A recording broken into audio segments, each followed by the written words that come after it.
Hello guys, welcome back to my channel.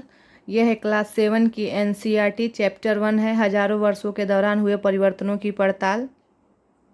ये भी मैं पढ़ के एनसीईआरटी 5 से 6 बार एनसीईआरटी पढ़ी हूँ, उसके बाद मैं इसका नोट्स बनाई हूँ।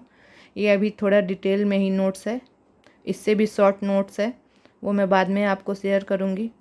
13वीं सदी में जब फारसी के इतिहासकार मिन्हाज ए सिराज ने हिंदुस्तान शब्द का प्रयोग किया था तो उसका आशय पंजाब, हरियाणा और गंगा यमुना के बीच में स्थित इलाकों से था। इस उपमहाद्वीप में नई तरह का खान पान की भी आया, आलू, मक्का, मिर्च, चाय और कॉफ़ी। इस काल में नए अलग अलग समय नई प्रौद्योगिकी के दर्शन होते हैं, जैसे सिंचाई में रहट, कताई में चरखे और युद्ध में अग्नियास्त्रों बारूद वाले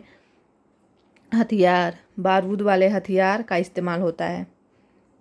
राजपूत शब्द के अंतर्गत केवल राजा और सामंत वर्ग ही नहीं बल्कि वे सेनापति और सैनिक भी आते थे जो पूरे उपमहाद्वीप में अलग अलग शासकों की सेनाओं में सेवारत थे। इस युग में राजनीतिक दृष्टि से महत्व हासिल करने के अवसरों का लाभ मराठा, सिख, जाट, अहोम और कायस्थ, मुख्यतः लिपिकों और मुंशियों का कार्य करने वाली जाति आदि समूहों ने भी उठाया।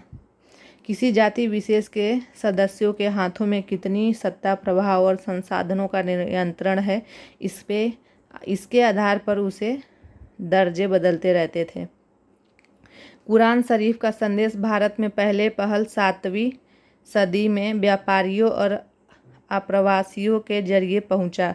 मुसलमानों में कुछ शिया थे जो पैगंबर साहब के दामाद अली को मुसलमानों का विधि सम्मत नेता मानते थे और कुछ सुन्नी थे जो खलीफाओं के प्रभुत्व को स्वीकारा करते थे। तो ये इतना ही है।